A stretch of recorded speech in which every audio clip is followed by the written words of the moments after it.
अपने को लगता है अगर इतना रुपया हो, इतनी वस्तु हो, ऐसा सुंदर रूप हो, ऐसा मकान, ऐसा जैसे हम कल्पना करते हैं, ऐसा ऐसा हो तो हम सुखी हो जाए।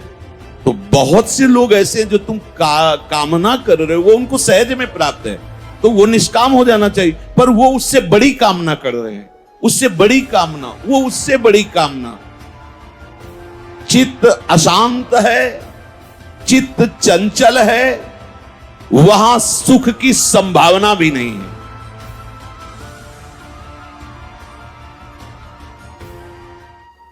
प्रभु कह रहे हैं बहुशाखा हृणंताश्च बुद्धयो अव्यवसायी नाम। ये बहुत शाखा वाली अनंत बुद्धियां उनके होती हैं। यहां भाव प्रभु जो प्रकट कर रहे हैं, कह रहे हैं कि जिसके हृदय में ये भाव है कि अभी तो हमने भोगों को भोगा ही नहीं, ये भोग लें, ये देख लें, ये सुन लें, ये सूंघ लें, ये छू लें, आदि आदि, ऐसा हो जाता तो ठीक है, ऐसा हो जाए तो और बढ़िया है, ऐसा कर लूंगा। ये जैसे एक शाखा से बहुत छोटी छोटी टहनियां निकलती हैं, फिर उसमें और छोटी छोटी, ऐसे ही भोग की इच्छा मात्र से अनंत शाखाएं प्रकट हो जाती हैं। और यही संसार का बंधन है। ऐसा पुरुष क्षमता को नहीं धारण कर सकता, क्योंकि समता को धारण करने वाली बुद्धि एक निश्चय वाली होती है। सांसारिक वस्तु, पदार्थ, कामना, भोग, बहुत शाखाओं वाली बुद्धि इसमें विचरण करती है। लेकिन प्रभु की प्राप्ति वाली एक बुद्धि होती, सब तज हरिबाज, खत्म, एक में काट दिया, पूरा संबंध काट दिया। धन की कामना, भोग की कामना, मान बढ़ाई की कामना, बहुत कामनाओं की भीड़ है, बस एक जगह से काट दिया कि मुझे प्रभु चाहिए और कुछ नहीं। सब तज हरिभज, काट दिया। अब वो जड़ से कट गई तो उनकी बड़ी बड़ी शाखाएं, छोटी छोटी चहनियां, सब खत्म। इसलिए एक बुद्धि है। लेकिन भोगों वाली बुद्धि बहुत शाखाओं वाली, जैसे मिठाई पाई जाए। अब मिठाई में क्या पाया जाए? गुलाब जामुन, गुजिया, दूध पकौड़ी, ये बहुत शाखाएं। ये भोग किया जाए, बहुत शाखाएं। बहुशाखा हृणंताश्च बुद्धयो अव्यवसायी नाम। जिनकी भोग बुद्धि है उनकी बहुत शाखाओं वाली, बहुत शाखा। किस किस को काटे? भीड़ लगी हुई, कामना, वासना, तृष्णा, इच्छा, राग, द्वेष। जिसके भीतर मैं भोग करूंगा ये भाव है, वो संग्रह में और भोगों में आसक्त रहता है। और भोगों की अनंत शाखाएं हैं। विचार करके देखो, हमें लगता है अगर ये भोग मिल जाए तो शांति हो जाएगी। भगवान कह रहे हैं, जिन्होंने रचा है, कह रहे हैं अनंताश्च बुद्धयो अव्यवसायी नाम। अनंत शाखाएं उसकी है। जैसे अगर सुंदर पत्नी मिल जाती और उससे एक पुत्र हो जाता, फिर बाद में सोचते कि आगे धर्म करना है, भजन करना है क्या, पर पहले एक ही ऐसा हो जाए। अब वो पत्नी सुंदर कैसे मिले? अगर बढ़िया मकान होता, गाड़ी होती, अच्छे रुपया होते, तो पत्नी बढ़िया मिल सकती थी। चलो ये सब हो गया, पत्नी मिल। अब पुत्र, वो तुम्हारे बस की बात थोड़ी। तुमने पूर्व में सुकृत किए होंगे, संस्कार होगा तो ऐसा होगा। अब पुत्र नहीं हो रहा तो डॉक्टरों के पास चलते हैं, औषधियां लेते हैं, या बड़े बड़े मंत्रवेत्ता से अनुष्ठान कराते हैं, दान पुण्य करते हैं, या चलो भाई वो सिद्ध महात्मा है उनसे पुत्र प्राप्ति का आशीर्वाद ले लेते हैं। बहुत बहुत शाखाएं, एक एक विषय की बहुत बहुत शाखाएं। नहीं, धन तो जरूरी है ही है। धन नहीं होगा तो कुछ नहीं है। धन से ही धर्म होता है, धन से ही शरीर का पोषण होता है, और धन से ही कहीं ना कहीं ठाकुर सेवा भी होती है। धन तो जरूरी है ही है। अब धन कैसे आवे? नौकरी करें, व्यापार करें, और भी बहुत से उपाय करें, पर इनसे सही माने में धन नहीं आएगा। झूठ तो बोलना ही पड़ेगा व्यापार में। अगर झूठ नहीं बोलेंगे तो व्यापार कैसे चलेगा?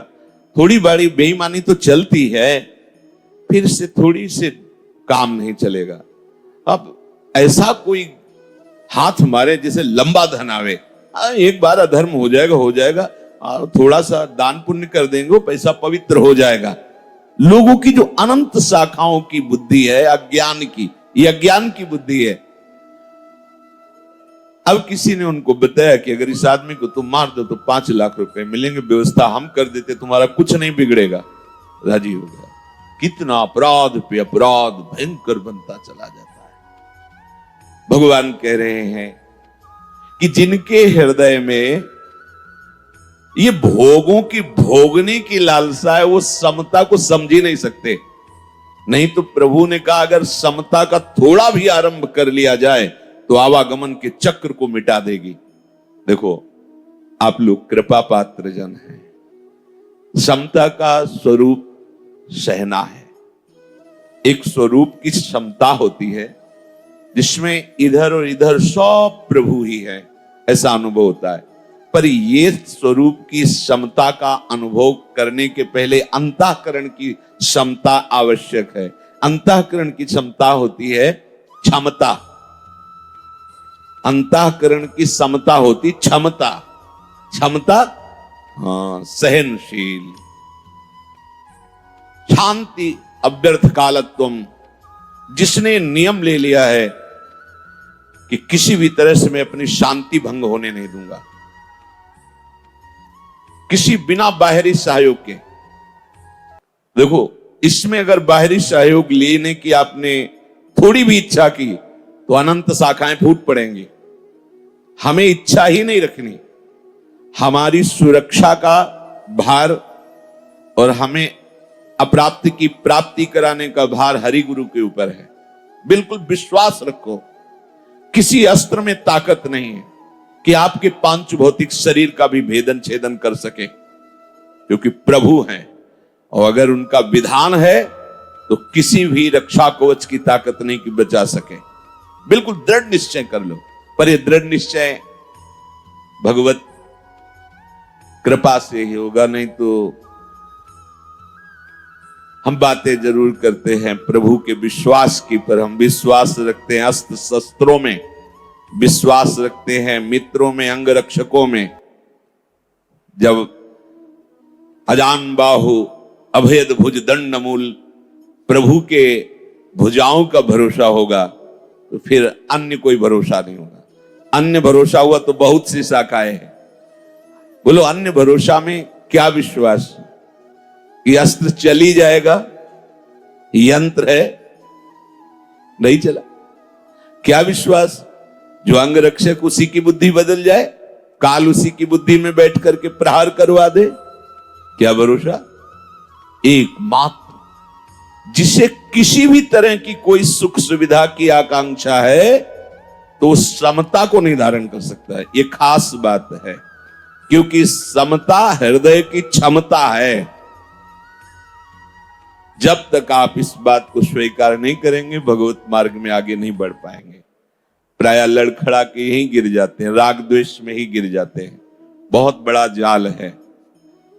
राग द्वेष दोनों खोइए तब खोजिए पद निर्वाण, महापुरुषों ने कहा है। प्रभु कह रहे हैं कि पहले तो तुम्हें सत्संग के द्वारा निश्चय करना होगा। ये तुम्हारी जो बहुत शाखाओं वाली बुद्धि है, इसका त्याग किए बिना निश्चय नहीं होता। हमारी जो बुद्धि बहुत शाखाओं में फैली हुई है, उसका कारण ढूंढना होगा। हमारा बहुत शाखाओं में भ्रमण करने का कारण है सुख। हम कहीं भी किसी भी व्यक्ति से, वस्तु से, स्थान से, या उसका कारण होता है सुख भोगना। ध्यान दीजिए, पूरी की पूरी जीवन इसी में व्यतीत हो जाता है, सुख की खोज। और इधर सुख है नहीं, दुखालयम भगवान ने बनाया और मोटी हेडिंग में लिख दिया, दुखालयम अशाश्वतम, ये नाशवान है और दुखमय है। और आप उसी बाजार में जहां दुख बट रहा है, दुख योनया, जिसके भोगने से दुख ही प्रकट होगा, वहां सुख की खोज कर रहे हैं तो अतृप्त ही रहते हैं। कारण उसका है, वहां है नहीं वो। कीट पतंगे से लेकर बड़े बड़े सम्राट तक सब अभावग्रस्त हैं। ये महापुरुषों की अंतर्दृष्टि से देखा गया है। एक छोटे कीट से लेकर एक बहुत बड़े सम्राट के हृदय को देखा तो अभाव ही अभाव है, अतृप्ति ही अतृप्ति है। अपने को लगता है अगर इतना रुपया हो, इतनी वस्तु हो, ऐसा सुंदर रूप हो, ऐसा मकान, ऐसा जैसे हम कल्पना करते हैं, ऐसा ऐसा हो तो हम सुखी हो जाएं। तो बहुत से लोग ऐसे हैं जो तुम कामना कर रहे हो वो उनको सहज में प्राप्त है, तो वो निष्काम हो जाना चाहिए, पर वो उससे बड़ी कामना कर रहे हैं, उससे बड़ी कामना, वो उससे बड़ी कामना। समझो, ये बहुत शाखाओं को काटना होगा, नहीं भगवत मार्ग में आगे नहीं बढ़ पाएंगे। सबको अभाव ही अभाव है, सबको। दुखालयम अशाश्वतम में जो सुख खोज रहे सबको अभाव है, महापुरुषों ने देखा। कोई कितनी भी सांसारिक संपत्ति का या कितने ही उच्च पद का अधिकारी क्यों न हो जाए, वो अपनी स्थिति से कभी भी संतुष्ट नहीं हो सकता। सांसारिक संपत्ति और सांसारिक उन्नति आपके हृदय में अभाव ही पैदा करेगी। चाहे जितनी संपत्ति हो और चाहे जितना बड़ा पद हो, आपका हृदय में अभाव ही रहेगा। कोई न कोई वस्तु, कोई न कोई चाह, कोई। बड़े बड़े देवताओं तक की यही दशा है।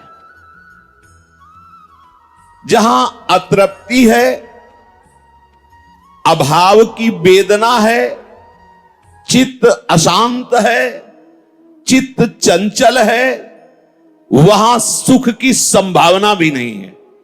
अशांतस्य कुतः सुखम, बहुत चंचल चित्त है, ये करूं कि ये करूं, ये भोगूं कि ये भोगूं, ऐसा हो जाता वैसा हो जाता, अशांत चित्त है। और हमारा शास्त्र कहता है अशांतस्य कुतः सुखम, जो अशांत है वो सुखी कैसे हो सकता है। ये अतृप्ति बढ़ती ही रहेगी, तब तक नहीं मिट सकती जब तक ऐसी वस्तु प्राप्त हो जाए जिसके प्राप्त होने के बाद कुछ प्राप्त करना बाकी नहीं रहता, जिसको जान लेने के बाद कुछ जानना बाकी नहीं रहता। यही शांतस्य है, यही सुख है, यही परमानंद है। प्रभु को पा लेने के बाद कुछ पाना बाकी नहीं रहता और प्रभु को जान लेने के बाद कुछ जानना बाकी नहीं रहता। आप देखो, एक दिन चिंतन हो रहा था कि एक अंगूठी एक सोने की लर में बंटवारे में इधर से उधर हो गई तो भाई भाई के जान घातक हो जाते हैं। और वैराग्य की भावना मात्र आने से